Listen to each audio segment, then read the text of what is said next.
8-year-old Maya's hands trembled as she watched her grandmother's palm connect with her mother's cheek, the sound echoing through their cramped living room like a thunderclap while tears streamed down her mother's face. They had endured 3 years of this treatment since her father's death, the constant humiliation, the charitable scraps of food, and the weekly visits from in-laws who treated them like burdens. But tonight was different because an unexpected guest stood in their doorway, Marcus Chen, the tech millionaire whose car her mother had cleaned that morning, his expression darkening as he witnessed the scene unfold. The air grew thick with tension as Marcus stepped inside, his presence commanding attention from everyone in the room, including Maya's grandmother, whose hand remained frozen midair for another strike that would never land. The memory of her father's funeral still haunted Maya, even 3 years later. She remembered how the rain had fallen that day, as if the sky itself was mourning Raj Patel's absence. Her mother, Sarah, had stood stoically beside the grave, holding Maya's small hand while her other arm cradled a black umbrella that did little to shield them from the downpour. But it wasn't the rain that had chilled Maya to the bone. It was the way her grandmother and the other in-laws had watched them, like vultures circling their prey. "You'll move in with us, of course," Grandmother Patel had announced at the wake, her voice carrying the weight of authority that brooked no argument. "A widow and child cannot survive alone in this economy." The words had been spoken with a smile, but even at 5 years old, Maya had sensed the steel beneath the seemingly generous offer. Their comfortable middle-class life had crumbled quickly after that. The insurance money her father had left them mysteriously needed to be managed by Uncle Raj, her father's older brother. Their house had to be temporarily signed over to protect them from bad decisions, according to Grandmother Patel. Within weeks, they had been relocated to the tiny guest house behind the main family residence, a move that Grandmother insisted was for their own good. Sarah had tried to resist at first, but the weight of sudden widowhood and the daunting prospect of raising a child alone had worn her down. Maya remembered overhearing her mother's late-night phone calls with her own parents in London, the quiet sobs that followed each conversation. But the distance and her maternal grandparents' limited means made escape impossible. The transformation of their lives had been subtle but relentless. Each week brought new indignities, suggested donations to family members in need, mandatory attendance at family functions where they were paraded as examples of the Patels' charitable nature, and constant reminders of their dependent status. Sarah took on cleaning jobs, then office work, then whatever she could find.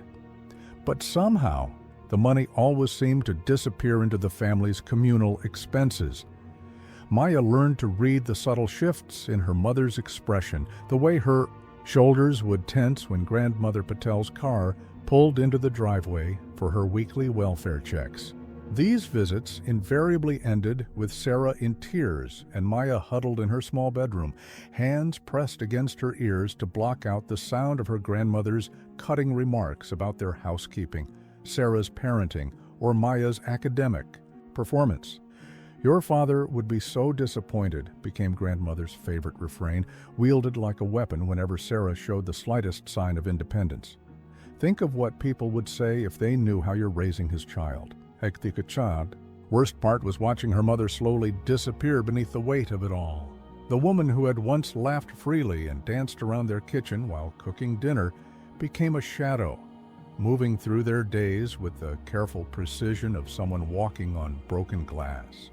She still smiled for Maya, still braided her hair each morning with gentle hands, but the light in her eyes had dimmed to a bare flicker until today, until the moment when Sarah had finally spoken back, had dared to mention the missing insurance money during one of Grandmother's tirades.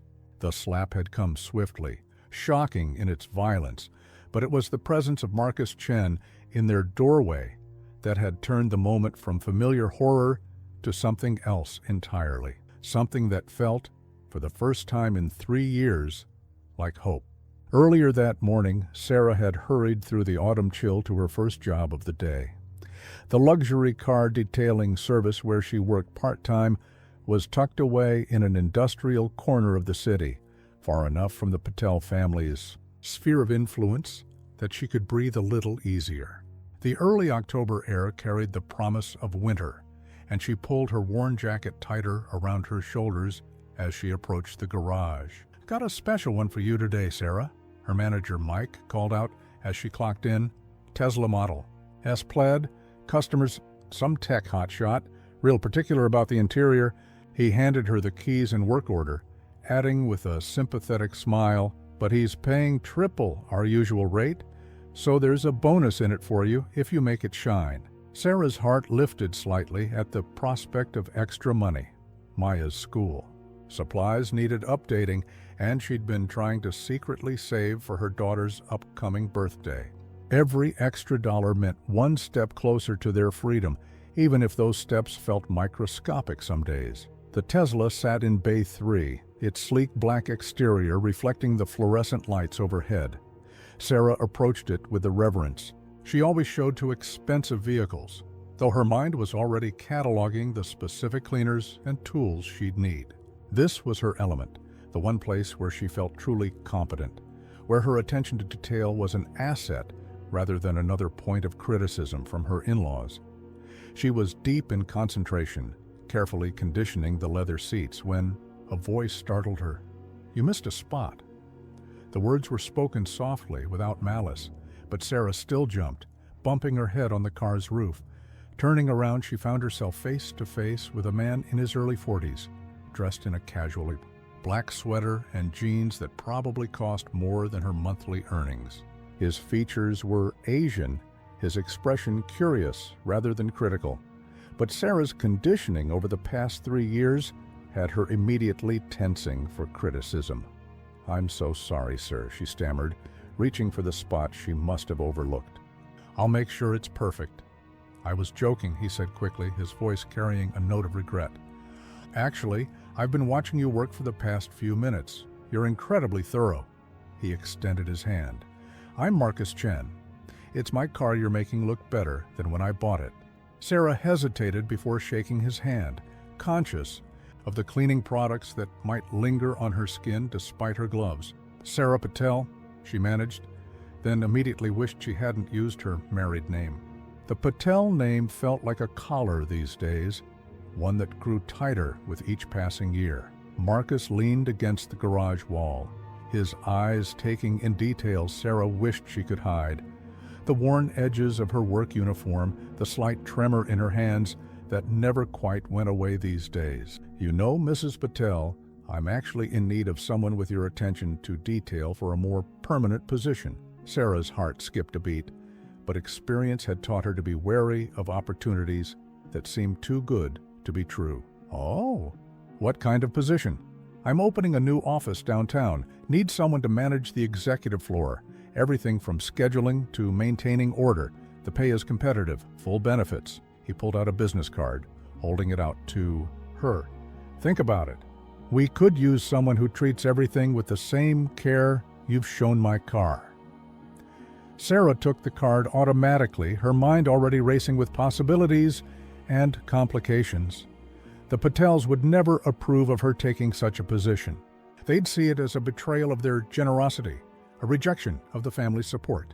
But the thought of real independence, of being able to provide for Maya without their interference. She was about to respond when her phone buzzed.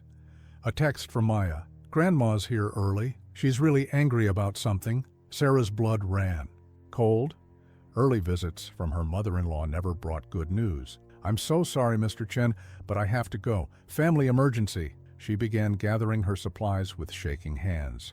Marcus straightened, concern crossing his features. "Is everything all right? You seem upset." "Fine, everything's fine," Sarah said automatically, the lie bitter on her tongue. "I'll finish your car first, of course." "The car can wait," Marcus said firmly. "Let me at least give you a ride if it's an emergency." Sarah almost laughed at the idea of showing up in a Tesla. "Thank you, but I couldn't. I'll just grab a taxi." Another lie. She'd take the bus, But she couldn't bear to admit that in front of this successful man who'd offered her a chance, she'd have to refuse. What Sarah didn't notice as she rushed out was Marcus watching her leave, his expression thoughtful. She didn't see him pull out his phone and quietly ask his assistant to find out everything they could about Sarah Patel. And she certainly didn't know that within hours, fate would bring him to her doorstep at the exact moment when she needed an ally most. The silence that followed Marcus Chen's departure felt like a living thing, coiling around the small living room with suffocating intensity. Maya watched her grandmother's face transform from the carefully maintained mask of public dignity back to the harsh lines of private tyranny she knew so well. The change happened slowly, like storm clouds gathering before a tempest. "How dare you?" Grandmother Patel's voice was deadly quiet. "How dare you bring shame to this family by allowing a stranger to witness our private matters?" Her eyes, dark and glittering with rage, fixed on Sarah's reddened cheek where the slap had landed minutes before. Sarah stood straighter, something in Marcus's earlier presence seeming to have awakened a long, dormant spark of defiance. "He's not a stranger. He's a potential employer." The laugh that burst from Grandmother Patel's throat was sharp enough to make Maya flinch. "Employer? You actually believe that man came here out of professional interest?" She turned to Uncle Raj, who had remained silent in the corner throughout the entire scene. "Do you hear your brother's widow, ready to throw herself at the first rich man who shows her attention?" "That's not what this is," Sarah protested, but her voice wavered slightly. "Mr. Chen offered me a legitimate position at his company, and I suppose he offers jobs to all the women who clean his car?" Grandmother's words dripped with venom. "Wake up, Sarah. Men like that don't help women like you without expecting something in return. Is this how you honor your husband's memory?" Maya watched her mother's face pale, saw the way her hands clenched into fists at her sides. "Dad would have wanted us to be happy," she found herself saying, surprising everyone in the room, including herself. He would have wanted Mom to work and be independent. The silence that followed her words was deafening. Grandmother Patel turned, slowly, fixing Maya with a stare that made her want to disappear into the worn carpet beneath her feet. "Children," she said coldly, "should not speak of things they don't understand. Your father entrusted his family to care for you both. Everything we do is for your own good, like taking their insurance money." The new voice belonged to Aunt Priya, Uncle Raj's wife, who had been standing quietly by the window. Everyone turned to stare at her, shocked by this unprecedented interruption. "Don't look at me like that, Raj. I've seen the papers. I know what you did." Uncle Raj's face turned an alarming shade of red. "Priya, this is not the time." "When is the time?" Aunt Priya's voice rose slightly. "When Sarah and Maya are completely broken. When there's nothing left of them but what you and Mother want them to be. Enough." Grandmother Patel's voice cracked like a whip. "Priya, you will remember your place. And you," she turned back to Sarah, "will call Mr. Chen first thing tomorrow and decline whatever inappropriate offer he made. We are your family. We are all you have. Or have you forgotten what happened the last time you tried to defy us?" Maya saw her mother flinch and knew they were both remembering the same thing, the disastrous attempt to move in with Sarah's cousin in Manchester 2 years ago. Somehow the Patels had found out about their plans. The cousin's husband had mysteriously lost a major business contract with one of Uncle Raj's associates, and the invitation had been quietly withdrawn. "The community knows who you are, Sarah," Grandmother continued, her voice softening to something almost kind, which somehow made it worse. "A widow with a young daughter, living under our protection. What would they think if you suddenly started working for a strange man? What would they say about Maya at school? About our family's honor?" Sarah's shoulders slumped slightly, and Maya felt her heart sink. She recognized this moment, the point where her mother's resistance always crumbled under the weight of their vulnerability. But then Sarah's eyes met Maya's across the room, and something shifted in her expression. "Maya," Sarah said quietly, "go to your room, sweetheart. Lock the door." "But Mom..." "Now, Maya." Maya hesitated, then turned to go, catching one last glimpse of her mother's face, no longer defeated, but set with a determination she hadn't seen in years. As she closed her bedroom door, she heard her mother's voice, steady and clear. "You're right about one thing, Mother Patel. The community does know who we are, but maybe it's time they knew who you are too." The shouting that followed was muffled by Maya's closed door, but she didn't need to hear the words to know that something fundamental had shifted in their carefully controlled world. She pulled out her notebook, the secret one where she documented everything, every missing dollar, every cruel word, every small indignity, and added today's events to the growing record. Somehow, she knew that this time would be different. This time, they wouldn't be facing the storm alone. The next morning arrived with the weight of inevitability. Maya sat at their small kitchen table, pushing cereal around in her bowl while watching her mother apply concealer to the faint bruise on her cheek. Sarah's hands were steady now, but the shadows under her eyes betrayed a sleepless night. A knock at the door made them both jump. Sarah's eyes darted to the clock, 7:15 a.m., too early for any of the Patels. Maya watched her mother's throat work as she swallowed hard and moved to answer it. Marcus Chen stood on their doorstep, impeccable in a charcoal suit that probably cost more than their entire wardrobe. He held 2 paper cups of coffee and a small, pink bakery box. "Good morning, Mrs. Patel." "Maya." He nodded to them both, his expression carefully neutral. "I hope I'm not interrupting breakfast." Sarah's hand tightened on the doorknob. "Mr. Chen, Please," he interrupted gently. 5 minutes of your time. That's all I'm asking." He lifted the bakery box slightly. "I brought chocolate croissants.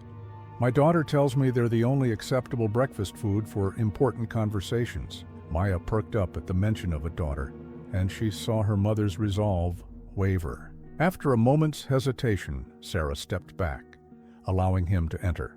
Marcus set everything on the kitchen table, then reached into his briefcase and withdrew a folder. "I had my team prepare this last night. It's a formal job offer."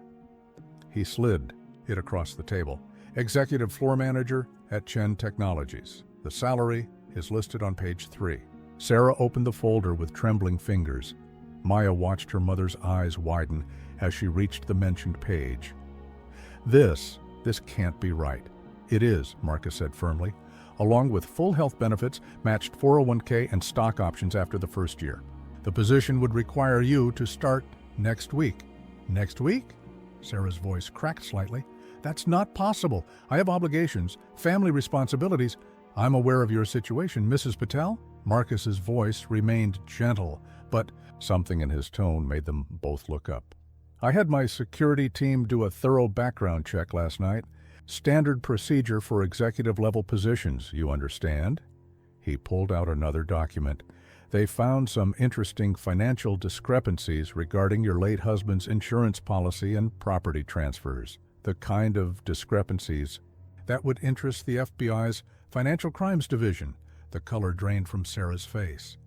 "I don't understand." "I think you do." Marcus leaned forward slightly. "Mrs. Patel, I'm not just offering you a job, I'm offering you a way out. My company's legal team is at your disposal. We can help you recover what was taken from you and Maya." A sound from the main house made Sarah flinch. "They'll never let us leave home," she whispered. "You don't know what they're capable of." "Actually, I do." Something dark flickered across Marcus's features. "My father was like your mother-in-law. He controlled our family through money and shame until my mother finally found the courage to leave. It took one person believing in her to break his hold." He paused, then added quietly, "Let me be that person for you." Maya watched emotions war across her mother's face. Hope, fear, uncertainty. "Why?" Sarah finally asked. "Why would you do this for us?" Marcus was quiet for a moment, his eyes distant. "Because 20 years ago I was Maya's age, watching my mother suffer under the thumb of family obligation. Because I recognize competence when I see it, and you're exactly what my company needs. And because," his voice hardened slightly, "I've spent my life building something that makes bullies irrelevant." A door slammed in the main house. making Sarah jump. Maya recognized the sound of Grandmother Patel's Mercedes starting up. Their morning inspection would begin soon. Marcus seemed to read the panic in Sarah's posture. You don't have to decide right now, but remember, every day you stay is another day Maya learns that this is what she deserves from life. He stood straightening his jacket. The offer stands until Friday. My card has my personal number. Day or night if you need anything. He left the sentence hanging. As he turned to leave, Maya found her voice. Mr. Chen? He paused, looking back at her. Do you have a daughter my age? A genuine smile softened his features. Lily, she's 9. She's been begging for someone to help her break in the new basketball hoop at our house. His eyes met Sarah's. She'd love to meet you both. After he left, Sarah stood motionless, staring at the folder in her hands. Maya watched her mother's face, seeing something she hadn't witnessed in years, the slow awakening of hope. Mom? Maya ventured quietly. Are we going to do it? Sarah's fingers traced the edges of the folder, then moved to touch her cheek where the concealer covered yesterday's mark. When she finally looked at Maya, there were tears in her eyes, but they weren't tears of defeat. Pack your favorite books, sweetheart, she whispered, just in case.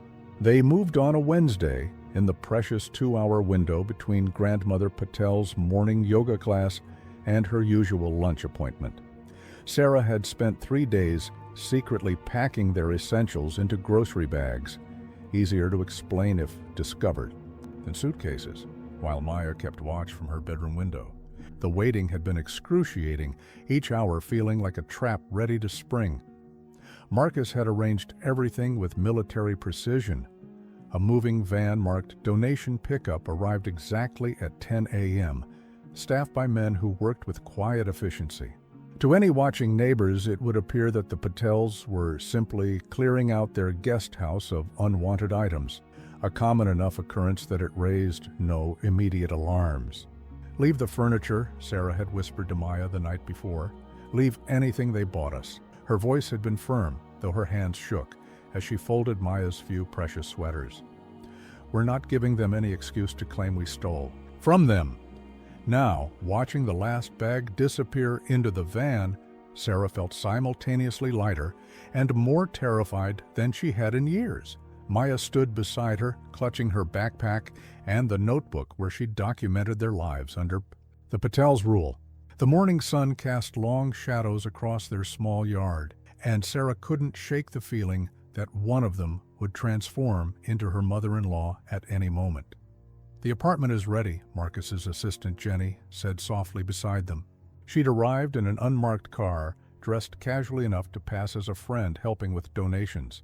Everything you asked for has been arranged. New furniture, basic supplies, even some groceries in the fridge. Sarah's throat tightened at this kindness. She'd tried to refuse when Marcus offered to help furnish their new place, but he'd been adamant. Consider it an advance on your signing bonus, he'd said, in a tone that brooked no argument. Besides, my wife would never forgive me if I didn't make sure you and Maya had everything you need to start over. The sound of tires on gravel made them all freeze. Jenny's hand flew to her phone, but it was only the newspaper delivery boy making his rounds. Still, the moment of panic made Sarah's decision crystallize. We need to leave now, she whispered, her voice stronger than she felt. Maya, sweetheart, are you ready? Maya nodded, her small face set with determination. I left the note where Grandma will find it, Sarah's heart clenched. They'd debated whether to leave a message at all, but Maya had insisted. They should know we left by choice, she'd said, with a wisdom that made Sarah's heart ache. That we're not lost or taken, that we're just free. The drive to their new apartment passed in a blur of anxiety and hope. Sarah kept checking the rearview mirror, certain that at any moment she'd see Uncle Raj's black SUV pursuing them. But the streets remained clear, the morning traffic offering them anonymous protection as they moved further into the city. Their new home was on the 15th floor of a secure building, requiring key card access and featuring a doorman who'd been thoroughly briefed on who was and wasn't allowed up. The apartment itself took Sarah's breath away. Sunlight streamed through. Large windows, illuminating spaces that seemed vast compared to their cramped guesthouse quarters. Simple but elegant furniture filled each room, and the kitchen gleamed with new appliances. "Mom, look," Maya called from one of the bedrooms. "I have my own desk and bookshelves." The excitement in her voice made Sarah's eyes fill with tears. How long had it been since she'd heard such pure joy from her daughter? Jenny helped them unpack the essentials, showing them how to use the security system and explaining the building's amenities. "Mr. Chen's office is sending a car for you Monday morning," she reminded Sarah. "But please don't hesitate to call if you need anything before then, day or night." After Jenny left, Sarah and Maya stood in their new living room, the afternoon sun casting warm patches on the carpet. The silence felt different here, peaceful rather than oppressive. Maya slipped her hand into Sarah's, squeezing gently. "Are they going to be very angry?" she asked quietly. As if in answer, Sarah's phone began to ring. Grandmother Patel's number flashed on the screen. With trembling fingers, Sarah declined the call, then turned off her phone completely.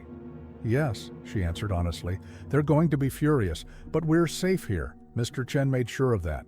Maya nodded, then walked to the window, pressing her hand against the glass. From this height, the city spread out before them like a promise. "It feels like we're in a different world," she said wonderingly. Sarah joined her daughter at the window, wrapping an arm around her shoulders. In a way, they were in a different world, one where they made their own choices, lived by their own rules, one where they could finally begin to heal. "We are," she whispered, pressing a kiss to Maya's hair. "We're home."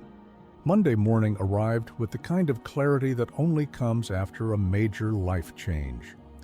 Sarah stood in front of her new bathroom mirror, adjusting the collar of her charcoal blazer, another gift from Marcus's wife, Lisa, who had quietly arranged for a professional wardrobe to be delivered over the weekend. The woman staring back at her seemed both familiar and strange, like meeting an old friend after many years apart. "Mom," Maya called from the kitchen. "Jenny's here," Sarah checked, her reflection one last time, smoothing nervous hands over her hair.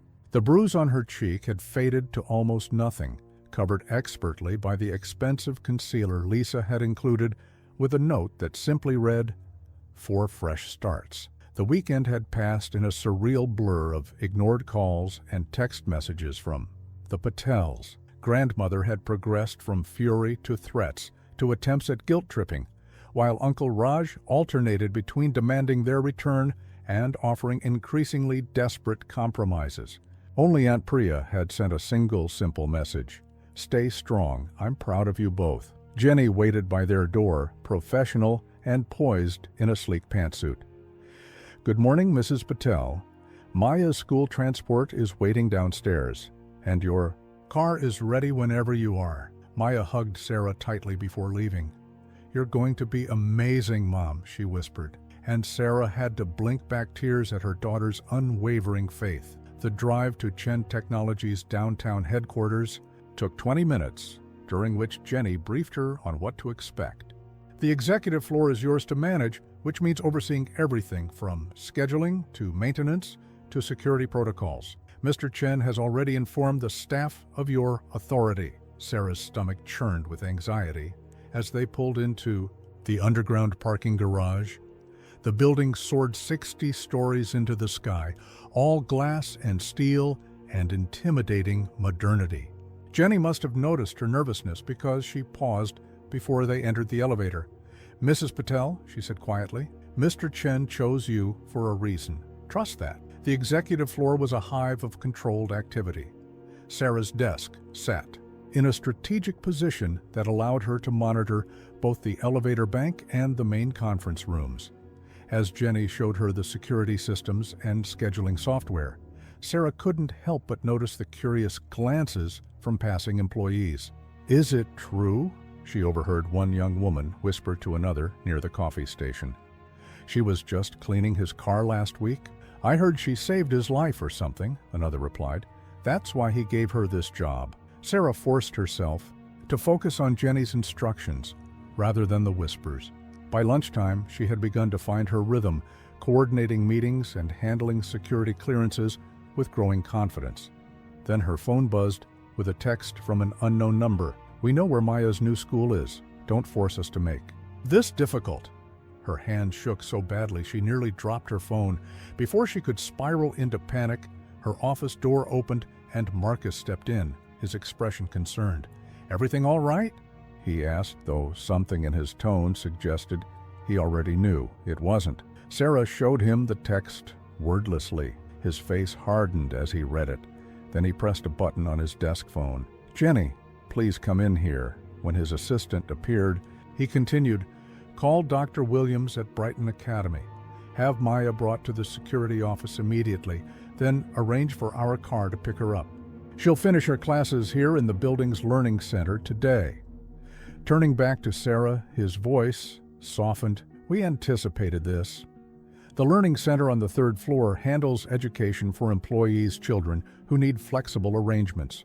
Lily actually studies there 3 days a week." He paused, then added, "Your in-laws won't get within 100 feet of her, Sarah, I promise." The rest of the day passed in a blur of activity that helped keep her anxiety at bay. Maya arrived, safely, bubbling with excitement about the Learning Center's advanced science program and her new friend, Lily. By 5 o'clock, Sarah had successfully coordinated 3 international video conferences, resolved a security clearance issue for a visiting executive, and begun reorganizing the floor's chaotic filing system. As they rode the elevator down to meet their driver, Maya chattering happily about her day, Sarah felt something she hadn't experienced in years: pride. Not just in her ability to handle the job, but in the example she was setting for her daughter. They might be under siege, but they were no longer helpless. "Mom," Maya said suddenly, her voice turning serious, "Grandma was outside my school this morning. I saw her car before the security guards made her leave." Sarah's heart clenched, but before she could respond, Maya continued, "But I wasn't scared, because this time we're stronger than her, right?" Sarah pulled her daughter close, breathing in the familiar scent of her hair. "Yes, sweetheart," she whispered. "This time we're much stronger than her." What she didn't say was that they'd need every ounce of that strength for what was coming. Because if there was one thing Sarah knew about the Patels, it was that they were just getting started. 2 weeks into her new position, Sarah couldn't ignore the whispers anymore. They followed her through the executive floor like persistent shadows, growing louder despite her professional demeanor and proven competence. "I heard she's living in an apartment he bought her," a marketing executive murmured behind her hand, not realizing Sarah could hear every word through the break room door. "Lisa Chen should be worried?" "Please," her companion scoffed. "Have you seen Lisa? She's not worried about anything. But you have to admit, it's suspicious. From car cleaner to executive floor manager, something's going on there." Sarah gripped her coffee mug tighter, forcing herself to remain still until the women left. She'd learned to wear these moments like armor, each whisper strengthening her resolve rather than breaking it. Still, the constant speculation wore at her. Her phone buzzed. Another email from Uncle Raj, this one copied to half their extended family. "Your father would be ashamed. You've brought disgrace to his memory and our family name. Return now, and we might still salvage your reputation." Delete. She'd gotten good at that. "Mrs. Patel?" Jenny appeared in the doorway, her expression carefully neutral. "Mr. Chen would like to see you in his office." Sarah's stomach tightened, but she kept her face composed as she followed Jenny. Had the rumors finally reached Marcus? Would he regret giving her this chance? She found him standing at his office window, phone pressed to his ear. "I don't care what it costs," he was saying, his voice hard. "If they try to contact her again at work, I want them arrested for harassment. Yes, even the grandmother." He turned as Sarah entered, his expression softening slightly. "Thank you." "Jim, keep me updated. Is everything all right?" Sarah asked, though she already suspected the answer. "Your mother-in-law tried to bribe one of our security guards to let her up to this floor." Marcus ran a hand through his hair, the first sign of frustration she'd ever seen from him. "He reported it immediately, of course, but she's escalating." Sarah sank into one of the visitor chairs, suddenly exhausted. "I'm so sorry. I never meant to bring all this drama to your company." "Stop." Marcus's voice was firm. You haven't brought anything except excellence to this position. Have you seen our efficiency ratings since you took over? Up 12%. He sat down across from her. But that's not why I called you in. We need to discuss Maya. Sarah's heart stopped. What happened? Nothing yet, he assured her quickly. But our security team intercepted some concerning communications. The Patels are planning to petition Nai for emergency custody, claiming you're mentally unstable and involved in an inappropriate relationship with your employer. The room seemed to tilt sideways. They would, Marcus said quietly, and they're spreading rumors in your community trying to isolate you socially. My team is monitoring the situation, but I thought you should know. Sarah thought of Maya, flourishing in the learning center, growing closer to Lily Chen every day. The girls had become inseparable, their friendship a bright spot in all this chaos. What do? We fight, Marcus stated simply. My legal team is already preparing counter-documentation. We have evidence of their financial fraud, witness statements about their abuse, even Maya's notebook. He leaned forward. But Sarah, I need you to be prepared. This will get uglier before it gets better. As if on cue, Sarah's phone lit up with a text from Maya. Mom, cousin Ronnie just posted something really mean about you on Instagram. Everyone at my old school is sharing it. Sarah showed Marcus the message, her hands shaking. His jaw tightened as he read it. I'll have our PR team monitor social media. See if we can get the posts removed. He paused, studying her face. You? No, Lisa would love to have you and Maya over for dinner tonight. The girls could swim and you could get away from... He gestured at her phone. All this for a few hours. The kindness in his offer nearly broke her. I don't want to impose... Sarah? His voice was gentle, but firm. When are you going to accept that you're not alone in this anymore? Before she could respond, Jenny burst in without knocking, something Sarah had never seen her do. Mr. Chen, Mrs. Patel, you need to see this. She held up her tablet, displaying a local news website. The headline made Sarah's blood run cold. Prominent family claims tech CEO coerced vulnerable widow. Custody battle looms. The article was accompanied by a photo of Sarah and Marcus in the parking garage that first day, carefully angled to make their conversation appear intimate.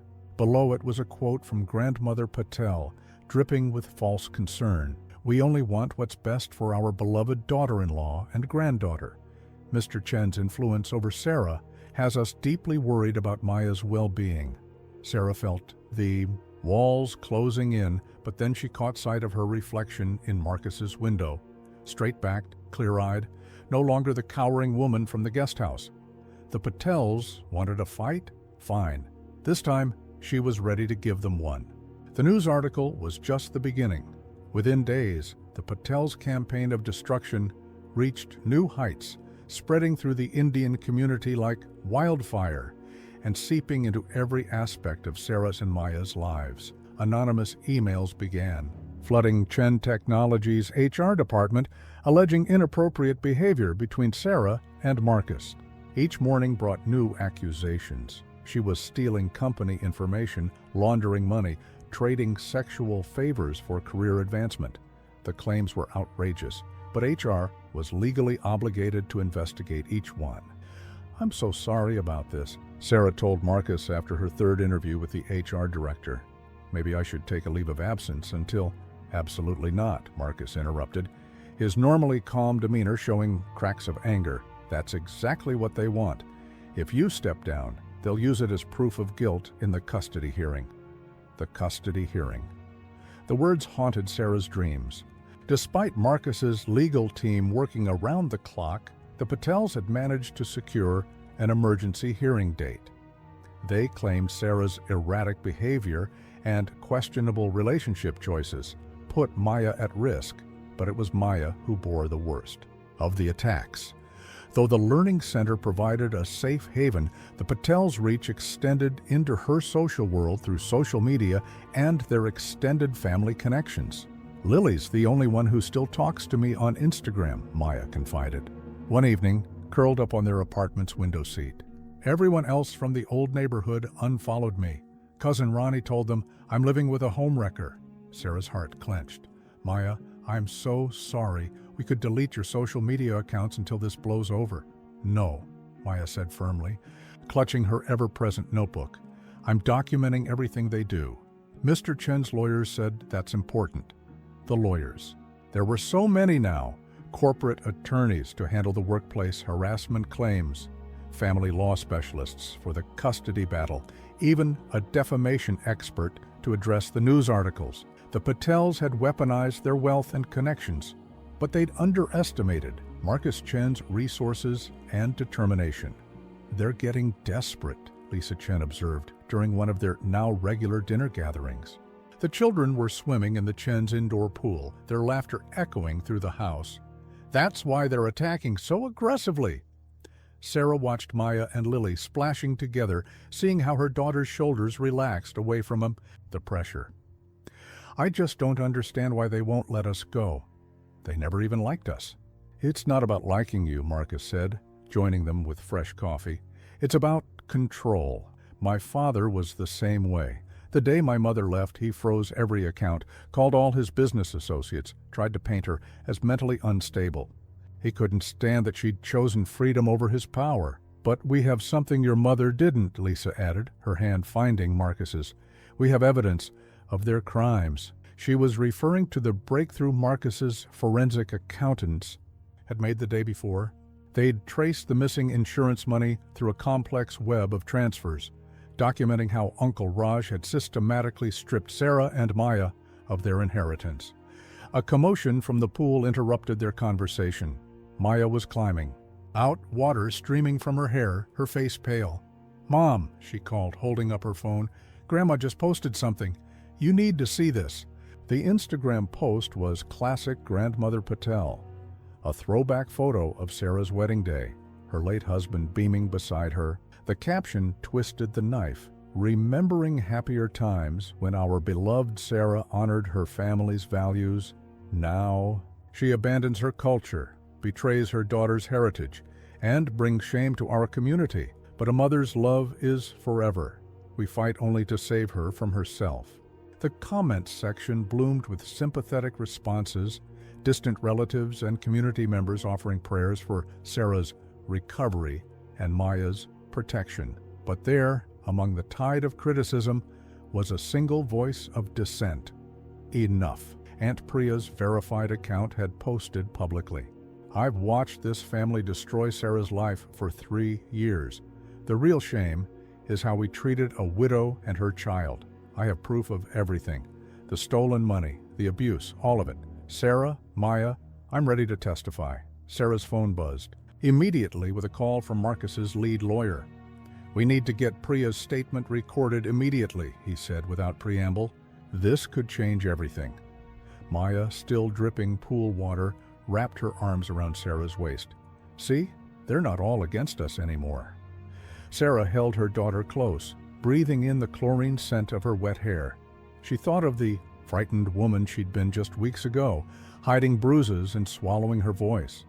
That woman was gone, replaced by someone stronger, someone worthy of her daughter's faith and her friend's support. No, she agreed, meeting Marcus and Lisa's. Encouraging gazes. We're not alone anymore, and that's what really scares them. The resignation letter sat unopened in Sarah's email drafts, cursor blinking accusingly at 3 a.m. She'd written it after discovering what the Patels' latest attack had cost Chen Technologies. A major contract withdrawn by a conservative client. Concerned about moral implications, 3 investors requesting emergency meetings, and a trending hashtag calling for boycotts. The apartment felt suffocating despite the floor-to-ceiling windows. Maya slept peacefully in her room, unaware that her mother was contemplating surrender. Perhaps if Sarah stepped down, returned to the guest house, accepted the Patels' conditions, they'd leave Marcus's company alone. Maybe that was the price of peace. A soft knock at the door startled her. Through the peephole, she saw Lisa Chen, standing in the hallway, still in her business clothes despite the hour. Sarah opened the door, bewildered. "Marcus told me you might do something stupid tonight," Lisa said without preamble, holding up a bottle of wine. "Want to talk about it?" How did he know? because he was me. 15 years ago, Lisa moved past, her into the apartment, heading for the kitchen with familiar ease. Sitting up late, writing resignation letters, thinking surrender was noble instead of what it really is, letting the bullies win. Sarah followed her, watching as Lisa uncorked the wine and poured 2 glasses. It's different. I'm costing his company millions. Our company, Lisa corrected, handing her a glass. And trust me, we've weathered worse. Did Marcus ever tell you how we met? Sarah shook her head, accepting the wine and sinking into a kitchen chair. I was his father's personal assistant, Lisa said, settling across from her. Golden child Marcus was supposed to marry some shipping magnate's daughter, merge the family empires. Instead, he fell for the help. She smiled wryly. Old man Chen tried everything, threatened to disinherit Marcus, spread rumors I was a corporate spy, even attempted to have me deported.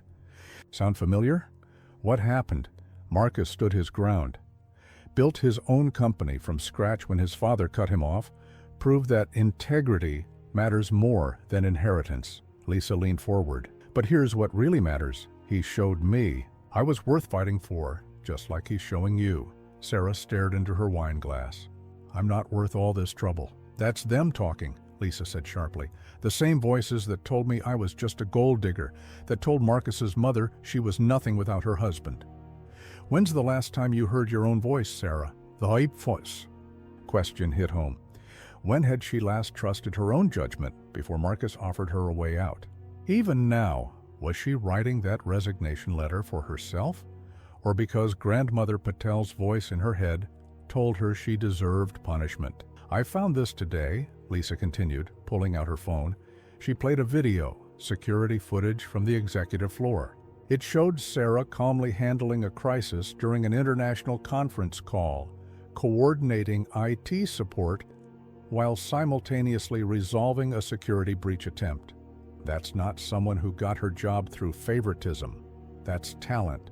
That's exactly who we needed in that position. Sarah watched her recorded self moving with confidence she hadn't known she possessed. Maya said something similar yesterday, that she likes who I am now, even with all the drama. Smart girl, Lisa smiled. Speaking of Maya, there's something else you should know. Lily overheard some girls at the Learning Center making snide comments about Maya's family situation. Know what she did? Stood up and told the whole class about her grandfather Chen, how he tried to destroy her parents' lives, and how her family chose love over fear. Said Maya's mom was just as brave as hers. Tears pricked Sarah's eyes. She said that? Apparently, there wasn't a dry eye in the classroom. The bullying stopped immediately. Lisa reached across the table, gripping Sarah's hand. Our daughters are learning what real strength looks like. Don't you dare give up now. Sarah's phone buzzed. An email from Marcus. The subject line read, "Before you send that resignation letter," inside was a single photo.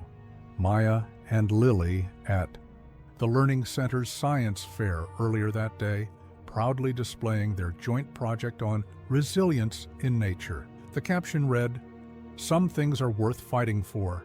Delete the letter, Sarah. We've got work to do tomorrow." Lisa watched as Sarah opened her drafts folder and highlighted the resignation letter.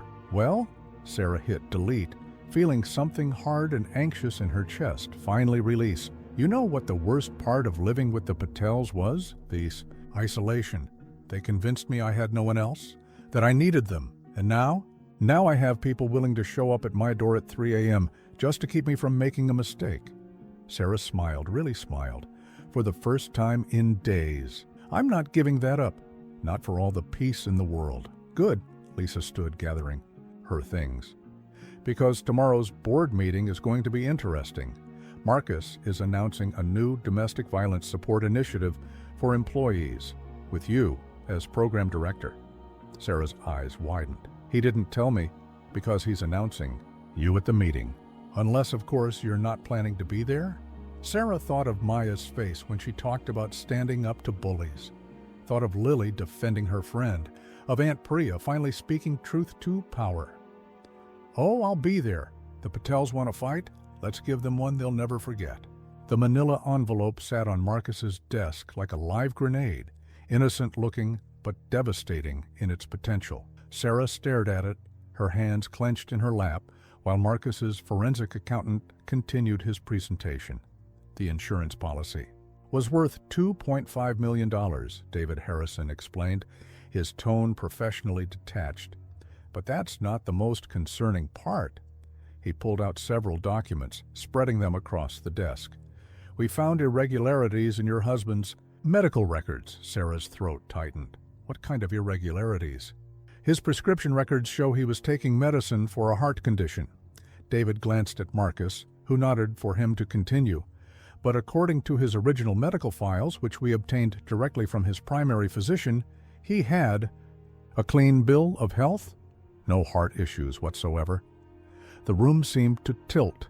Sarah heard her own voice, distant and strange. But he died of a heart attack. That's what the coroner said. A coroner who happened to be Uncle Raj's former college roommate, Marcus added quietly. Sarah, I'm so sorry, but we think they killed him. The words fell like stones into the silence. They killed my husband. David shuffled his papers uncomfortably. The evidence suggests they had been planning this for months.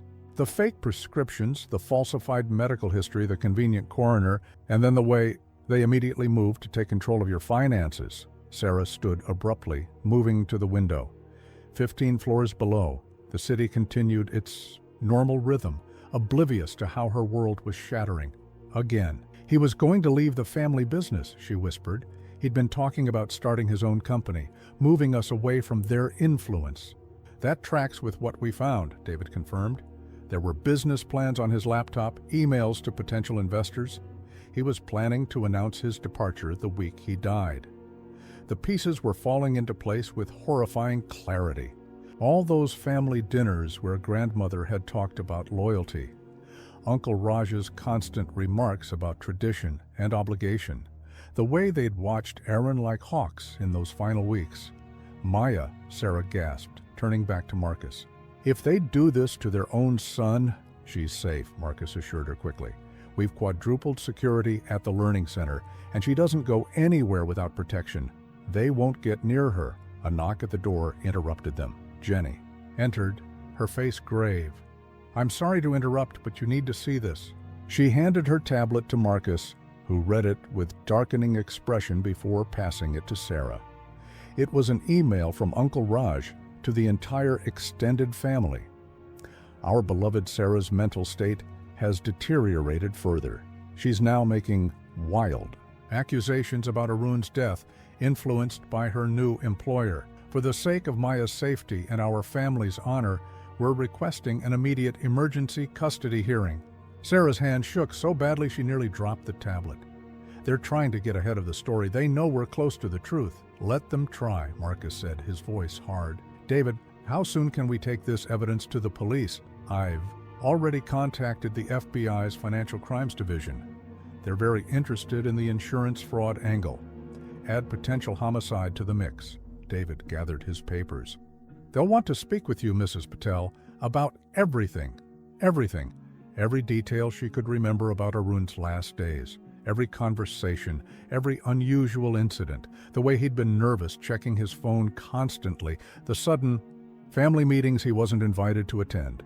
He knew, she realized, horror dawning. He figured out what they were planning. That's why he was trying to get us away so quickly, Mrs. Patel. Jenny interrupted gently. Maya's teacher is on the line. She's asking for you. Sarah's heart stopped. Put her through. Mrs. Patel? The teacher's voice was tense. Maya had a bit of a confrontation with her cousin Ronnie today. Ronnie was saying some things about you, and Maya got upset. She's okay, but I'll come get her right now. Actually, the teacher hesitated. She asked to stay. She said she wanted to finish her science project with Lily because, and I'm quoting here, running away is what they want us to do. Despite everything, Sarah felt a surge of pride. Her daughter, refusing to be chased away, standing her ground. Sarah, Marcus said after she hung up, there's something else you should know. He pulled another document from the envelope. Aaron left a letter with his lawyer. It was supposed to be delivered to you if anything happened to him, but the Patels intercepted it. We found it in their financial records. The envelope felt impossibly heavy in her hands. Inside, her husband's familiar handwriting jumped out at her. "My dearest, Sarah, if you're reading this, then they discovered my plans to leave. I'm so sorry. I thought I could protect you and Maya, but I underestimated their greed and cruelty. Don't trust them. Don't let them near our daughter. The external drive in my blue briefcase has everything, the proof of their crimes, their manipulations, all of it. Get Maya away from them at any cost. I love you both so much. Be stronger than I was. Always, Aaron." Sarah pressed the letter to her chest, tears flowing freely now. "The blue briefcase," she whispered. "They took it the day he died, said it contained sensitive company documents." Marcus was already on the phone. "Jenny, get me the search warrant team. We're going to find that briefcase." Sarah stood, wiping her eyes. Her grief was transforming into something else, something sharp and purposeful. "They didn't just take my husband," she said, her voice steady. "They took his voice, his truth. They won't take Maya too." "No," Marcus agreed, his expression fierce. "They won't take anything else from you, ever again." The Patel family compound looked smaller than Sarah remembered. She stood at the front gate, Maya's notebook clutched in one hand, Marcus's legal team waiting discreetly in cars along the street. The morning sun cast long shadows across the manicured lawn where she'd once walked as a grieving widow, unaware she was entering a prison of their making. "Mrs. Patel?" Jenny stood beside her, tablet in hand. "The FBI agents are in position. We have confirmation that everyone's inside for the weekly family breakfast." Of course they were. Sunday breakfast had been mandatory during Sarah's imprisonment here. A weekly performance of family unity where Grandmother Patel held court and distributed judgments along with the tea. Maya's safe at the Chens? The question was unnecessary. She knew her daughter was probably making pancakes with Lily right now, but she needed to hear it again. "Lisa hasn't left their side," Jenny confirmed, "and the security team is—" The front door opened. Uncle Raj stepped out, his usual smooth confidence faltering slightly at the sight of Sarah at the gate. "Come to beg forgiveness," he called, but his voice held a note of uncertainty. Sarah pressed the intercom button. "Family meeting, Uncle. I believe Grandmother always said attendance was mandatory." He hesitated, then buzzed her in. Sarah felt the weight of cameras, both security and FBI surveillance, as she walked up the path. Jenny followed 2 steps behind, her tablet recording everything. The family sat around the formal dining table, exactly as Sarah remembered. Grandmother. At the head, Uncle Raj's children arranged by age, the aunts and cousins in their assigned places.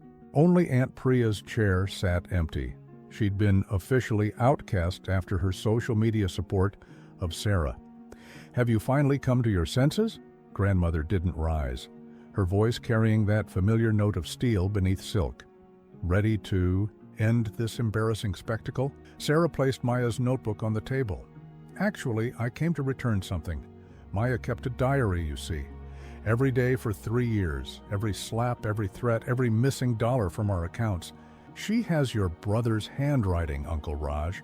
The way you forged Arun's signatures. She practiced until she could spot the differences." Uncle Raj's face went pale. One of the aunts gasped softly. "But that's not the interesting part." Sarah's voice remained steady as she pulled out her phone, pulling up the photo of Arun's letter. "This is my husband's last words, the ones you made sure I never received." What is this drama? Grandmother started to rise, but Sarah's next words froze her in place. "He knew, didn't he? Knew you were planning to kill him? That's why he wrote it all down, hid the evidence in his blue briefcase. The one you took the day he died." Sarah looked directly at Uncle Raj. "The one the FBI is retrieving from your storage unit right now." The room erupted in chaos. Uncle Raj lunged for his phone, but Jenny smoothly stepped forward. "Cell service has been temporarily interrupted for this block. FBI request. You dare come into my house with these lies?" Grandmother's voice rose above the commotion. "After everything we did for you, we gave you a home when you were nothing but a widow with a child." "No." Sarah's calm cut through the noise. "You imprisoned us when we were a woman and her daughter, with a multi-million-dollar inheritance. You killed my husband, your own son. when he threatened your control. And now? She smiled, and several family members actually flinched. Now you've lost everything. As if on cue, cars could be heard pulling up outside. Through the dining room windows, Sarah watched FBI agents approaching the house. This is what's going to happen, she continued, her voice clear and confident. You're going to be arrested. Insurance fraud first, then the rest as evidence is processed. Your accounts will be frozen. Your reputation? She gestured to Jenny, who was live streaming everything to a secure server. That's already gone. The community you used as a weapon against me? They're about to learn exactly who you are. You'll never prove any of this, Uncle Raj snarled, but his eyes kept darting to the approaching agents. Your father proved it for me, Sarah replied softly. Everything's in that briefcase, isn't it? Along with the original insurance policy, the real medical records, the evidence of all your financial manipulations. He knew you'd turn on him eventually. He just didn't think it would be so soon. The front door opened. FBI agents filed in, led by a stern-faced woman who began reading rights. Sarah watched her former family's faces, the shock, the fear, the dawning realization that their carefully constructed world of power and control was crumbling. Sarah. Grandmother's voice had lost its steel, revealing something almost human underneath. We can talk about this. Come home. We're still your family. Sarah thought of Maya and Lily's laughter, of Lisa showing up at 3 a.m. with wine and wisdom, of Marcus standing firm against every attack. No, she said simply. You're not my family. You never were. She turned to leave, then paused. Oh, and the custody hearing tomorrow? Don't bother sending your lawyers. I don't think they'll be able to represent you from a federal holding facility. Outside, the morning had grown brighter. Sarah took a deep breath of free air, feeling the last chains of the Patel's control falling away. Her phone buzzed, a text from Maya. Mom, Lily's mom is teaching us to make crepes. Are you okay? Did you do it? Sarah smiled, typing back. I did, sweetheart. We're free. Really free this time. Behind her, she could hear the sounds of justice, finally arriving for the Patel family. But Sarah didn't look back. She had crepes to eat, a daughter to hug, and a future to build, one where fear had no place at their table. Chen Technologies' annual gala transformed the city's most prestigious hotel into a glittering showcase of success and innovation. Sarah stood before the ballroom's entrance, barely recognizing herself in the mirror-polished doors. The emerald silk gown Lisa had helped her choose caught the light with every breath, making her look more like a queen than the frightened widow she'd been just months ago. Mom, you look amazing. Maya twirled beside her in a matching junior version of the dress, her face glowing with excitement. The past few weeks since the Patel's arrest had brought back her daughter's natural buoyancy, erasing the watchful tension she'd carried for so long. You both do, Marcus said, approaching with Lisa on his arm. Ready? The press is eager to hear about the new employee support initiative. Sarah nodded, touching the speech cards in her clutch. As the newly appointed director of Chen Technologies' Family Protection Program, she would be announcing their groundbreaking policies for employees facing domestic abuse or family crisis. The irony of presenting this on the same day the news had broken about the Patel's indictment wasn't lost on her. Sarah? Jenny hurried over, her usual composure slightly ruffled. We have a situation. Grandmother Patel's lawyer is in the lobby, demanding entrance. She's claiming discrimination since her client was invited before the incident. Sarah felt her heart rate spike but kept her voice steady. What's she really after? Media attention, Marcus growled. The press is all here. Perfect opportunity to play victim. Let her in. The words surprised everyone, including Sarah herself. Are you sure? Lisa asked quietly. You don't have to face her. Sarah looked down at Maya, seeing strength reflected back in her daughter's eyes. Yes, I do. One last time. Grandmother Patel had aged decades in the weeks since her arrest. Her designer sari couldn't hide how prison had diminished her, but her eyes still burned with the same manipulative fire.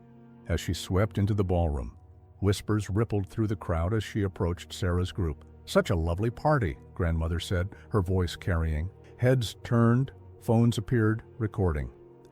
Though perhaps not as lovely as our family gatherings, do you remember those, Sarah, before you destroyed everything we built? I remember everything, Sarah replied calmly. Every bruise you gave me, every dollar you stole, every lie you told about my husband's death. Lies? Grandmother's laugh was brittle. The only lie was believing we could make you worthy of our family name. Look at you now, playing dress-up in borrowed clothes, clinging to a man who showed me what real family looks like, Sarah cut in. The ballroom had gone silent, hundreds of witnesses to this final confrontation. Who helped me discover the truth about how you murdered your own son? You have no proof. The FBI disagrees. Sarah's voice remained steady. They found Aaron's briefcase yesterday. Everything's there, the falsified prescriptions, the fake medical records, the emails planning his accident, your own son, and you killed him because he wanted to leave. Grandmother's face contorted. He was weak, just like you. He would have thrown away generations of family honor for his foolish dreams. We gave him everything. You gave him death. Maya's voice rang out clearly. She stepped forward, clutching her notebook. You killed my father and then tried to destroy my mother, but you failed. Maya, grandmother's voice softened to the silky tone that once meant danger. Sweet child, you don't understand. I understand everything. Maya opened her notebook. Want me to read it? Every time you hit Mom, every time you threatened us? I wrote it all down. The police have copies, but I kept this one, to remind me what real monsters look like. The mask cracked. Grandmother lunged forward, hand raised just as it had been that first night. Marcus witnessed their abuse. But this time, Sarah was ready. She caught her mother-in-law's wrist mid-strike, her grip firm but not cruel. Never again, Sarah said, quietly. You have no power here. Security appeared smoothly, escorting the struggling woman toward the exit. As she passed Marcus, grandmother spat out, Enjoy your charity case. She'll bring your company down just like... Actually, Marcus interrupted, his voice carrying easily through the silent room. Since Sarah took over executive operations, our efficiency has increased by 30%. The family protection program she's launching tonight has already attracted millions in new investments. So the only thing going down, he smiled coldly, is you. Grandmother's face went slack as she finally registered the dozens of phones recording her meltdown. Her carefully crafted public image of the concerned matriarch shattered in seconds of uncontrolled rage. As security led her away, Sarah felt Maya slip her hand into hers. Lisa appeared on her other side, while Marcus stood protectively behind them. Not because she needed protection anymore, but because that's what real family did. They stood together. Mrs. Patel, Jenny approached with a tablet. They're ready for your speech? Sarah squeezed Maya's hand once, then stepped toward the podium. The lights felt warm on her face, but she didn't flinch. She had spent too long in shadows. Good evening, she began, her voice clear and strong. Tonight, we're not just launching a program. We're declaring that no one should face abuse alone, that sometimes the bravest thing you can do is ask for help. And that family, real family, is about love, not control. In the front row, Maya beamed up at her mother, notebook clutched proudly to her chest. They had turned their pain into purpose, their story into salvation for others. The Patels had tried to write their ending, but Sarah and Maya had claimed the pen for themselves. The video of Grandmother Patel's meltdown went viral overnight. Sarah woke to hundreds of messages, some from reporters, but most from other women sharing their own stories of family abuse and control. Their words echoed with painful familiarity. The financial manipulation, the emotional blackmail, the way family bonds became chains. You need to see this, Lisa said over their morning coffee meeting, scrolling through her phone. They sat in the Chen's sunny breakfast nook while Maya and Lily worked on homework nearby. Women are using your speech hashtag to find resources, connect with support groups. You've started a movement. Sarah watched her daughter laughing with Lily over their science textbook, the sound still new enough to make her heart catch. I never meant to become a symbol. Sometimes the most powerful messages come from simply telling the truth, Marcus commented, joining them with fresh pastries. The FBI called this morning. They've found 3 more cases similar to Aaron's, suspicious deaths in wealthy families where the victims were planning to leave the business. The pastry turned to ash in Sarah's mouth. Other families like the Patels? Other families who might finally face justice because you spoke up. Marcus's voice was gentle but firm. The agents want you to consult on the investigations. Your experience could help other victims. Sarah's phone buzzed. Another message from a stranger. This one included a photo of a young woman holding a baby, her eyes haunted but determined. Your story gave me courage, the message read. I'm leaving him tonight. Thank you. It's overwhelming, isn't it? Lisa reached across the table, squeezing Sarah's hand. Finding purpose in pain? Before Sarah could respond, Maya appeared at her elbow, face serious. Mom, can I show you something?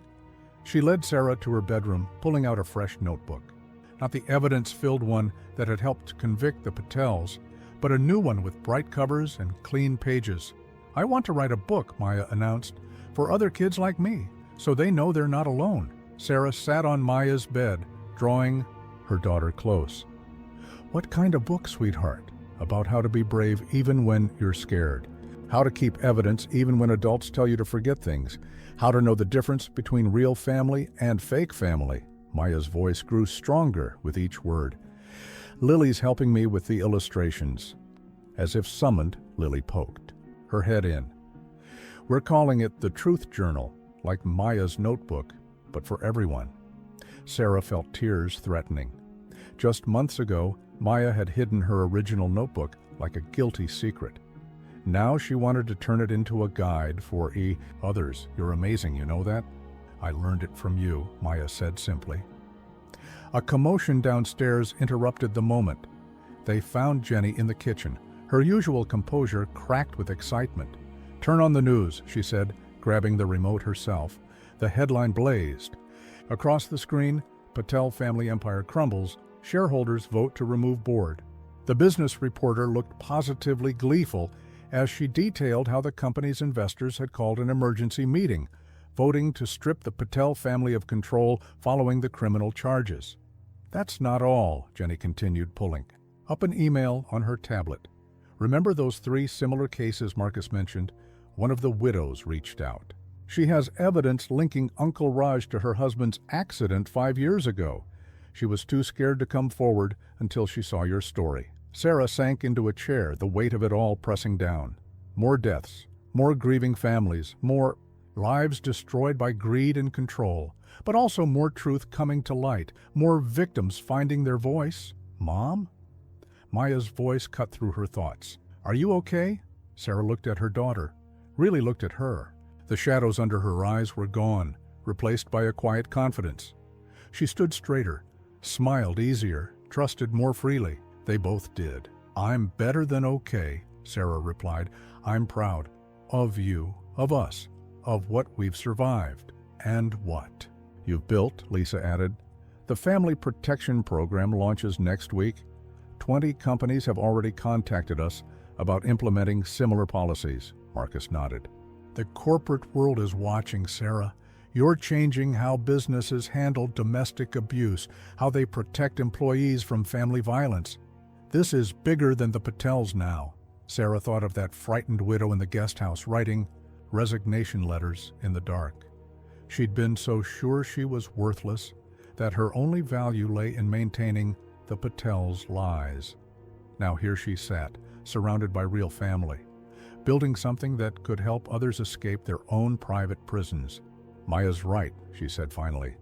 We need to tell our story, all of it, not just for the court cases or the press, but for everyone still trapped where we were. Together? Maya asked, holding up her new notebook. Sarah pulled her daughter close, feeling Lisa's supportive hand on her shoulder, seeing Marcus's quiet approval, watching Lily hover protectively near her friend. Together, she agreed, because that's what real family does. They tell the truth, even when it's hard, especially when it's hard. The news continued to play in the background, documenting the fall of the Patels' empire. But Sarah wasn't watching. anymore. She was too busy helping her daughter outline the first chapter of their story. Not a tragedy, but a triumph. Not an ending, but a beginning. The federal courthouse loomed before them, its marble columns casting long shadows in the morning light. Sarah straightened her blazer, a protective gesture she'd picked up since becoming the face of the investigation. Behind her, a small crowd had gathered, other survivors, reporters, and supporters holding signs with messages like "Truth breaks chains" and "Justice for Aaron." "Ready?" Marcus asked quietly, standing beside her. The entire Chen Technologies executive team had taken the day off to attend the hearing. Sarah nodded, thinking of Maya safely at school with doubled security. After grandmother's failed attempt to approach her at lunch last week, they weren't taking any chances. "Let's finish this." Inside, the courtroom buzzed with tension. The Patel family sat on one side, their expensive suits unable to hide the strain of weeks under investigation. Uncle Raj's face had grown gaunt, while grandmother's proud posture had collapsed into something almost frail. Only Aunt Priya, seated firmly on Sarah's side, looked at peace. The prosecutor, a sharp-eyed woman named Helen Martinez, approached the podium. "Your Honor, the state would like to present new evidence in the death of Aaron Patel." She gestured to her assistant, who wheeled in a cart laden with files. "We've identified a pattern of suspicious deaths within wealthy families connected to the Patel business empire." Sarah watched Uncle Raj's face drain of color as Helen detailed the evidence found in Arun's briefcase. Emails discussing how to make death appear natural, transactions showing payments to corrupt medical professionals, a systematic plan to eliminate threats to family control. Furthermore, Helen continued, 3 more families have come forward with similar stories. In each case, a family member who planned to leave the business died unexpectedly. In each case, the Patel family gained control of substantial assets. The judge's face darkened as Helen presented financial records showing how the Patels had built their empire on stolen inheritances and silenced widows. Sarah felt Lisa squeeze her hand as the prosecution detailed Aaron's final days, his desperate attempts to protect his family, the evidence he'd gathered, the truth he'd died trying to expose. "The defendant would like to make a statement, Uncle." Raj's lawyer interrupted, his voice strained. Uncle Raj stood slowly, his arrogance finally cracked. "We had a system," he began, his voice hollow. "A way of doing things that worked for generations. When someone threatened that system..." He trailed off, looking lost. "You murdered them," Sarah finished for him, her voice carrying in the hushed courtroom, "including your own brother." "He was going to destroy everything," grandmother burst out, her composed mask shattering completely. "These modern ideas about individual choice, about leaving the family business, he would have ruined generations of work. We had to maintain control." The courtroom erupted in shocked murmurs. The judge called for order as grandmother's lawyer desperately tried to silence her, but the damage was done. In her rage, she had confessed to everything. "Control," Sarah repeated, standing to face her former mother-in-law. "That's what this was always about, wasn't it? Not family, not tradition, not honor, just control." "Your Honor," Helen stepped forward, "in light of this confession, the state requests immediate revocation of bail for all defendants." What followed was a blur of activity. Bailiffs moving forward, grandmother being led away in handcuffs, Uncle Raj slumping in defeat. Sarah felt strangely empty watching them go. These people who had loomed so large in her nightmares now seemed small, diminished by their own cruelty. Outside, the crowd had grown. Sarah blinked in the bright sunlight to see dozens of women holding up their own notebooks. Inspired by Maya's story, they'd started documenting their own experiences with family abuse. The movement had taken on a life of its own, spreading across social media with the hashtag #TruthJournal. "Mrs. Patel," reporters called out, "what message do you have for other victims of family violence?" Sarah thought of Maya's book project, now being considered by major publishers. Thought of the Family Protection Program, already adopted by 15 corporations nationwide. Thought of the scared young mother who'd messaged her last night, asking for help leaving her abusive in-laws. "The truth sets us free," she said simply. "But first, we have to be brave enough to tell it." Her phone buzzed, a text from Maya. "Did we win?" Sarah smiled, typing back, "Yes, sweetheart, justice won." "Sarah," Marcus's voice was urgent beside her. "There's something else you need to see." He handed her his tablet, opened to a news article. The headline made her breath catch. "Patel Corporation Board votes unanimously Sarah Patel to assume control. The shareholders want you to lead the company's transformation," Marcus explained. "They've seen how you've handled everything, how you've turned trauma into positive change. They trust you to rebuild what the Patels destroyed." Sarah stared at the article, remembering how grandmother used to mock her business acumen, how Uncle Raj had dismissed her suggestions for company improvement.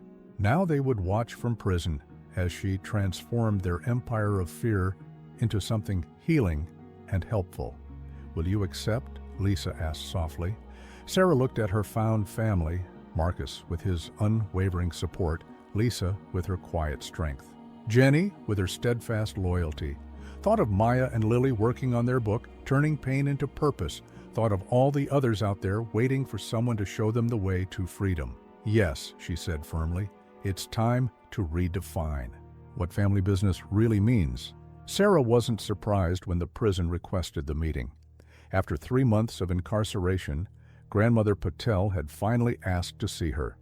What did surprise her was the flutter of anxiety in her stomach as she sat in the sterile visitation room, watching the door. "You don't have to do this," Marcus had said when she told him, but Sarah knew she did. Some doors needed to be closed properly before new ones could open. Grandmother shuffled in, orange jumpsuit hanging loose on her diminished frame.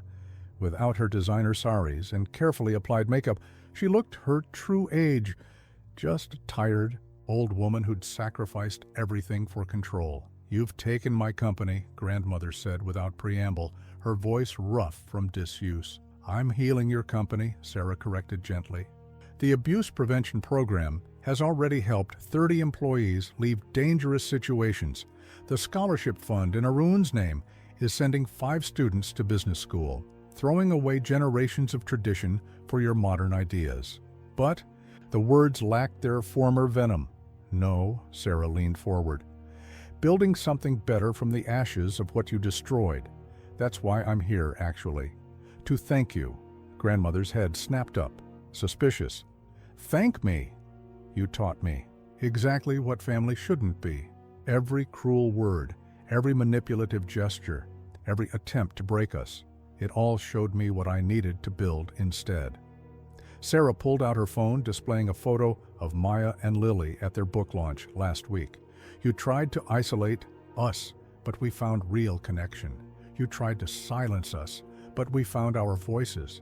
You tried to imprison us, but we found freedom." "Freedom," Grandmother spat the word like a curse. "And what has this freedom given you? A position you don't deserve, a relationship with that Chen man?" "Stop," Sarah's voice cracked like a whip. "Marcus and Lisa are family to us because they choose to be, not because they demand to be. That's something you never understood. Real family is earned, not enforced." "He'll leave you." Grandmother's voice turned silky, reaching for old weapons. "Men like that always do. Then you'll have nothing." Sarah smiled, genuinely amused. "I have everything. A daughter who's healing and helping others heal. A career built on merit, not manipulation. Friends who support without smothering. And yes, Marcus and Lisa, who showed us what healthy family looks like." She stood, gathering her things. "But most importantly, I have myself. The woman you tried so hard to destroy, she's stronger than ever." Wait. Something in Grandmother's voice made Sarah pause. "Maya, is she happy?" For a moment, Sarah glimpsed the person Grandmother might have been without the poison of power and control. "Yes, she's very happy. Her book is helping other children understand family abuse. She's getting straight A's. She laughs every day. I never meant—" Grandmother's hands twisted in her lap. "It was how I was raised, how we all were raised. Control or be controlled. Take or be taken from. I know. Sarah's voice softened slightly. That's why I'm breaking the cycle. The company will announce its new board of directors next week, all women who've survived family violence. We're turning your empire of fear into a foundation of hope. You really have one, haven't you? Something like respect flickered in grandmother's eyes. This was never about winning. Sarah moved toward the door. It was about surviving, about thriving, about showing Maya that love doesn't leave bruises and family doesn't mean fear. Sarah, grandmother's voice cracked. I'm sorry? Sarah finished for her. Maybe you are. But sorry doesn't undo what you did to Arun, to those other families, to us. She paused at the door. I forgive you, though, not for you, but for me. Because carrying hate is just another form of prison, and I'm done being prisoner. She left without looking back, feeling lighter with each step. Outside, Jenny waited with the car, tablet in hand. The new board announcement is ready for your approval. And Maya's publisher called. They want to expand the Truth Journal series into a full curriculum for schools. Sarah smiled, sliding into the car. What's next on the agenda? Lunch with the Chens. Maya and Lily want to pitch their idea for a summer camp for kids from difficult family situations. They're calling it Freedom Friends. Very on brand. Sarah laughed, the sound free and genuine. Through the car window, she caught a final glimpse of the prison, the place where her old demons now lived, powerless and small. Her phone buzzed with a text from Marcus. Proud of you today? Family dinner still on for tonight? Family dinner, not a performance of power like the Patels' formal meals, but a genuine gathering of people who chose each other, who supported each other, who loved without conditions or controls. Yes, she typed back. We wouldn't miss it. As Jenny drove them toward the restaurant where Maya and Lily waited, Sarah thought about cycles, how they could be broken, how pain could become purpose, how the very things meant to destroy you could become the foundation for something beautiful. Her phone buzzed again. Maya had sent a photo, she and Lily making silly faces at the camera, their truth journals visible on the table between them.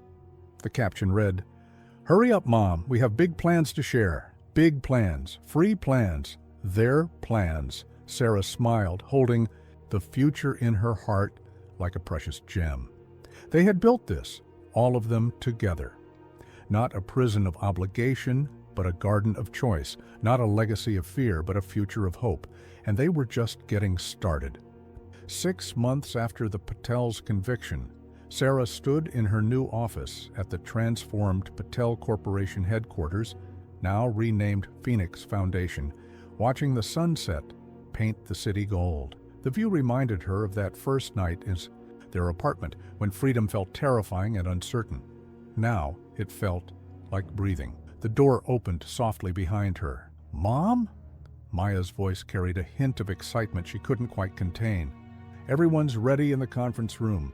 Sarah turned to see her daughter practically bouncing with anticipation. At 11, Maya had blossomed in their new life, her natural leadership abilities emerging as she helped shape the Foundation's youth programs. Today was the launch of her proudest achievement yet. The main conference room had been transformed. Instead of the austere business setting where the Patels once ruled through fear, comfortable chairs formed a welcoming circle. Women and children, some bearing visible bruises, others carrying invisible scars, filled the seats. Each held a copy of The Truth Journal, a kid's guide to breaking free. Welcome to our first Family Freedom Circle, Maya began, her voice clear and confident. I'm Maya, and this is my mom, Sarah. We know what it's like to feel trapped by people who say they love you. But we also know there's a way out. Sarah watched with pride as her daughter led the session, sharing their story in a way that made others feel safe to share theirs. Lily sat beside her friend, handling the art therapy portion where children could draw their feelings instead of speaking them. Lisa Chen slipped into the room partway through, squeezing Sarah's hand in silent support. The two women had grown closer than sisters over the months, their shared understanding of family trauma creating an unshakable bond. Mrs. Patel? A small voice drew Sarah's attention. A young girl, perhaps 7, clutched a worn copy of Maya's book. "Did you really feel scared all the time, too?" Sarah knelt beside her. "I did, but look at me now. Look at Maya. Being scared doesn't last forever when you have the right people helping you." "Speaking of the right people," Lisa murmured, nodding toward the door where Marcus had appeared. He carried a stack of pizza boxes, followed by Jenny with drinks and salads. The formal conference room transformed into something warmer, a place of healing and connection.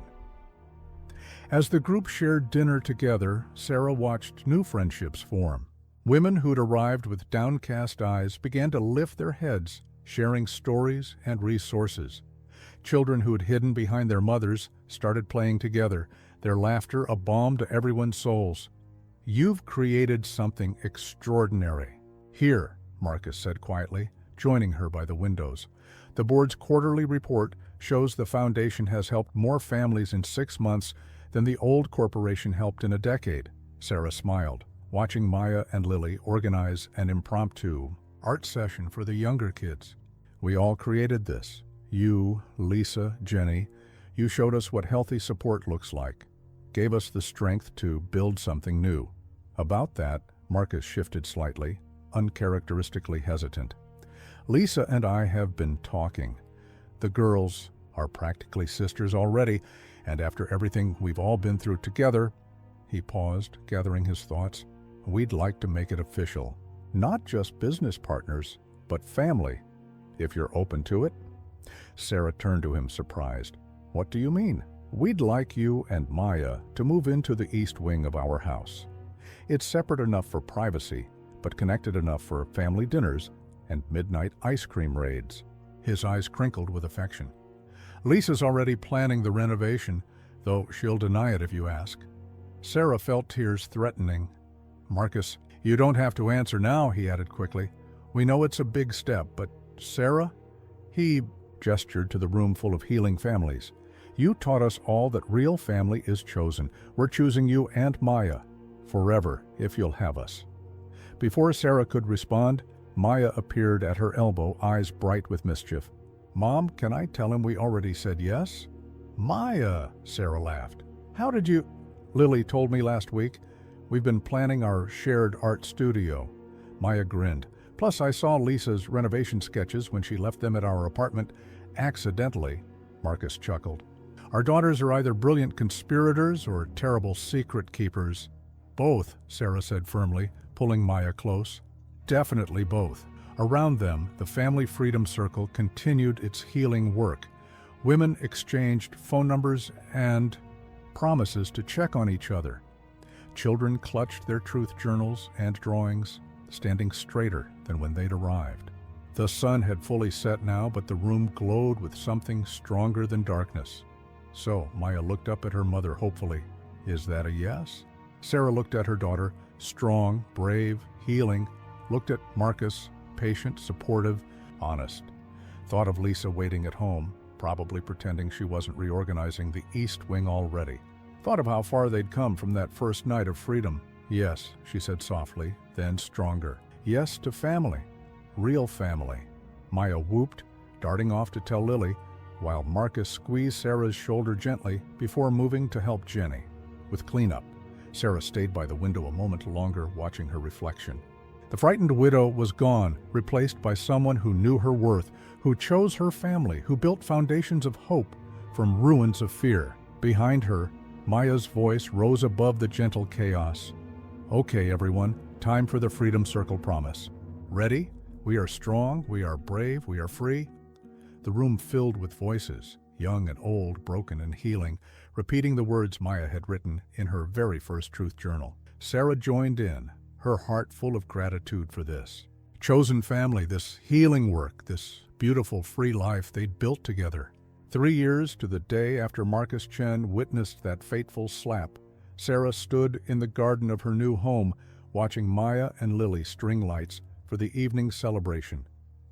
The east wing of the Chen house had become their sanctuary, though the girls spent so much time running between the two family spaces that the distinction hardly mattered anymore. "Everything ready?" Lisa appeared beside her, carrying a stack of programs for the evening's event. The Phoenix Foundation's annual gala had transformed from a corporate obligation into something more meaningful, a celebration of freedom, family, and futures rebuilt.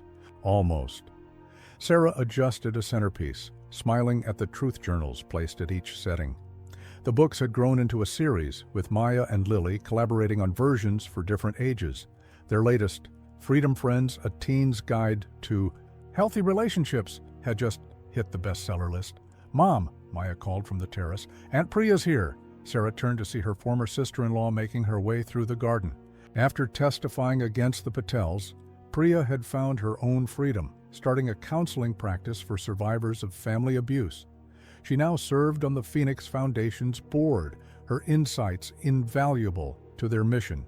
"The reporters are starting to arrive," Jenny announced, tablet in hand, as always. "And you'll never guess who just called asking to attend." "Grandmother," Sarah said without hesitation. The request didn't surprise her. She'd been expecting it since the Patels' release from prison last month. "Should I turn her away?" Jenny's finger hovered over her tablet, ready to make the call. Sarah thought for a moment, remembering that scared widow in the guest house. The woman who'd thought her only worth lay in keeping quiet and following rules. No, let her come. Some people need to see what real power looks like. The evening unfolded like a dream.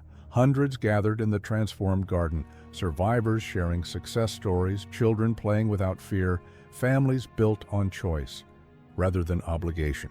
The Phoenix Foundation had grown beyond Sarah's wildest hopes, its model of survivor-led healing programs being adopted nationwide. Marcus found her by the fountain, where they'd first discussed making their families one. "Ready for your speech?" Sarah nodded, touching the simple gold pendant at her throat. A phoenix rising, his gift on the day they'd moved in. Not a romantic gesture, but one of family solidarity, matched by identical pendants worn by Lisa, Maya, and Lily. She took the stage as the sun began to set, its light catching the garden's crystal decorations and sending rainbows dancing across the crowd. In the front row, Maya and Lily sat with their latest project, a documentary about kids helping kids escape abuse. Behind them, Lisa and Marcus beamed with pride, and there in the back stood Grandmother Patel. Prison had aged her. Decades, but something else had changed too. The hardness in her eyes replaced by something almost like understanding. 3 years ago, Sarah began, her voice carrying clearly through the evening air, I thought family meant control. I thought love meant submission. I thought power meant fear. She touched her pendant, drawing strength from its symbolism. I was wrong, she gestured to the gathered crowd. Look around. This is family, chosen, nurtured, free. This is love, supportive, respectful, kind. This is power, the power to help others rise, to break cycles of abuse, to build something beautiful from broken pieces. Maya stood then, unplanned but perfect, her voice joining her mother's. 3 years ago, I started writing down everything bad that happened to us. Today, we write down everything good, every person who finds freedom, every child who learns. To trust again, every family that chooses love over fear. Lily joined her friend, their hands clasped. The truth journals aren't just books anymore. They're proof that you can survive, that you can thrive, that you can turn pain into purpose.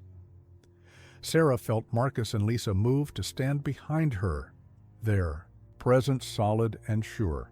The Phoenix Foundation isn't just a company, it's a promise that no one has to face abuse alone, that there's always a way out, that family can be whatever we choose to make it. She found Grandmother's eyes in the crowd. To those still trapped in cycles of control, we see you, we believe you, we'll help you find freedom. Her voice strengthened. And to those who use family as a weapon, who twist love into chains, who think power means breaking others, watch us rise, watch us soar, watch us build something stronger than fear. The garden erupted in applause, but Sarah barely heard it. She was watching Grandmother Patel slip quietly away, taking with her perhaps her first real lesson about what family could be. Later, after the speeches and celebrations, Sarah stood in her garden with her chosen family. Maya and Lily had fallen. Asleep on a porch swing, their documentary notes scattered around them. Lisa was teaching Jenny to make her famous hot chocolate. Marcus sat nearby, going over plans for the foundation's next expansion. "Mom?" Maya stirred sleepily. "Are you happy, Sarah?" Looked at her daughter, strong, confident, free. Looked at their family, chosen, cherished, real. Looked at their life, built from courage, sustained by love, growing more beautiful each day. "Yes, sweetheart," she said softly. "This is what happiness feels like. This is what family should be." Above them, the garden lights twinkled like stars, each one a beacon of hope for others still finding their way to freedom. Sarah touched her phoenix pendant and smiled. They had done more than survive. They had learned to fly.